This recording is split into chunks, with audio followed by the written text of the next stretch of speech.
जदी नहीं खइबू गोरी ठंडी वाला गोरी ठंडी वाला गंजी के ना मजा पैबू गोरी ठंडी वाला गंजी के ना मजा पैबू गोरी ठंडी वाला गंजी के ना मजा पैबू गोरी मौसम के चीज जदी नहीं खइबू बड़ा पछताइबू गोरी ठंडी वाला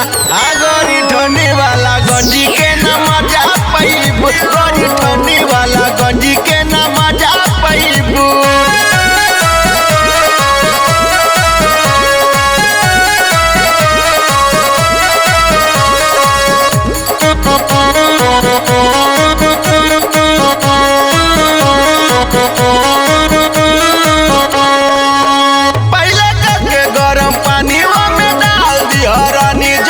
फूल जाई जान खोइह छील के जवानी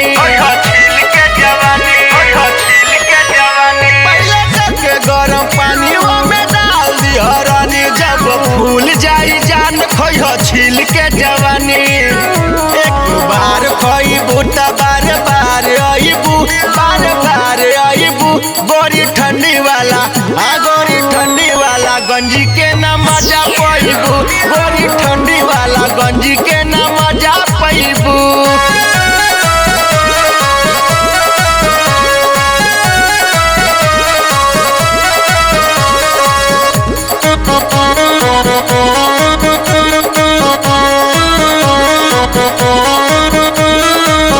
लाला पाँच में बापाओ फिर लेबू हमर नाव लेला राम अवतार ना तो बढ़ जाई भाव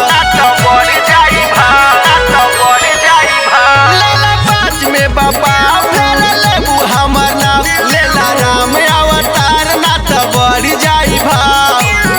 राकेश रौडी से लेवे में जल जाइबू गोरी ठंडी वाला गोरी ठंडी वाला गंजी के ना मजा पैबू गोरी ठंडी वाला गंजी के ना मजा पैबू ले लो।